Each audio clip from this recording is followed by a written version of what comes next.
வணக்கம். வாழ்க வளமுடன். என்ற தினசரி கற்கும் அந்த நோக்கத்தில் சில பதிவுகள் நம்ம தொடர்ந்து கொடுத்துட்ருக்குறோம். அதில் டெய்லி லேர்னிங் இன்றைக்கி என்ன படித்ததை உங்களுக்கு சொல்கிறேன். தூக்கு தண்டனை நம்ம ஊரில் கூட இந்தியாவில் கூட இருக்குது. அதை ஒழிக்கணும்னு சொல்லி நிறைய போராட்டங்கள் பல பேர் பண்ணுவாங்க. அந்த தூக்கு தண்டனை பற்றி இன்றைக்கி பார்க்கலாம்.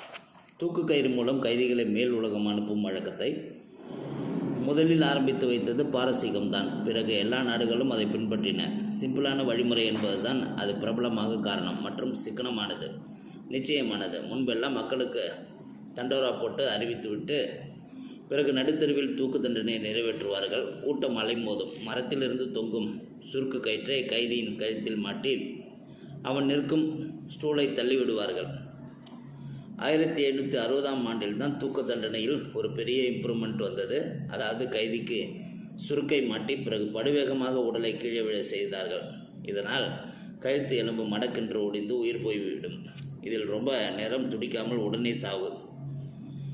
வசதி படைத்த கைதிகள் முன்கூட்டியே பணம் தந்தால் மட்டும் பட்டு நூலால் செய்யப்பட்ட கயிறு கிடைக்கும். லண்டனில் ஒரே சமயத்தில் 1 டஜன் கைதிகளை தூக்கிலிடும்படி பெரிய மேடை கீழ்நோக்கி திறக்கும் கதவுகளோடு அமைத்து வைத்திருந்தார்கள். தூக்கிலிடப்படுபவர்களின் உடல்களை பல நாள் அழுகும் வரை அங்கேயே தொங்கவிடுவது வழக்கமாக இருந்தது. மற்றவர்களுக்கு எச்சரிக்கையாகவும் அது இருந்தது. இப்படி நடுவீதியில் மக்கள் முன் தூக்கிலிடுவது கொடூரமானது. இந்த வழக்கத்தை முதலில் நிறுத்த வேண்டும் என்று இங்கிலாந்தில் 1850இல் போராட்டம் ஆரம்பித்தார்கள். ஒரு புகழ்பெற்ற நாவலாசிரியர், அவர்தான் சார்லஸ் டிக்கன்சன். அவருடைய கோரிக்கையை பிரிட்டிஷ் பார்லிமெண்ட் ஏற்றுக்கொள்ள 1868இல் இந்த திருவிழா ஸ்டைலில் தூக்கு போடும் தண்டனை நிறைவேற்றும் ஒரு வழக்கத்துக்கு முற்றுப்புள்ளி வந்தது. ஜெயிலில் நிறைவேற்றப்படும் தூக்கு தண்டனை வேறு, தூக்கு போட்டு தற்கொலை பண்ணி கொள்பவர்களின் விஷயம் வேறு. இரண்டாவதில் உடனே சாவு வராது. பல நிமிஷங்கள் துடிக்க வேண்டியிருக்கும். ஜெயிலுக்கு தூக்கு கச்சிதம், இன்ஸ்டன்ட். ஒரு லிவரை இழுக்க கீழே உள்ள கதவு வாய்ப்பிழக்கும். தொப்பென்று மறுவினாடி கழுத்து எலும்பு செர்விக்கல் வெர்டிபராங்கிறது உடைந்துவிடும். இதற்கு கைதியின் எடை, கயிற்றின் நீளம், இதெல்லாம் முக்கியம். இதையெல்லாம் முதலிலே கணக்கு பண்ணி வைத்து விடுவார்கள். சுமார் 5 வினாடிகள் தான் நினைவும் வலியும் துடிப்பும் இருக்கும்.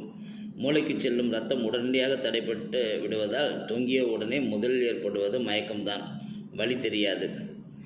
இதயம் அது ரொம்ப விசுவாசமானது. சுமார் 15 நிமிஷங்கள் விஷயம் தெரியாமல் ஒரு எதிர்பார்ப்புடன் நடித்து கொண்டிருக்கும். இப்படி தான் ஜெயிலில் இருக்கிற தூக்கு தண்டனையெல்லாம் நிறைவேற்றும். அதுக்கு அப்புறம் அங்கே இருக்கும் மருத்துவர் பரிசோதித்து இறந்து விட்டார் என்று சொன்ன பிறகு மற்ற சடங்குகள்லாம் ஆரம்பிப்பாங்க. வாழ்க வளமுடன். இன்று நாம் கற்றுக்கொண்ட அது கெட்ட விஷயமாக இருந்தாலும் நாட்டில் நடக்கும்போது இந்த மாதிரி தூக்கு தண்டனை நிறைவேற்றப்படும்ங்கிறதையும் நாம் தெரிந்து வைத்துக் கொள்வது, மற்றவர்களுக்கு தெரிந்ததை சொல்வது ஒரு அறிந்ததை கடத்தும் செயலாக அமையும். வாழ்க வளமுடன்.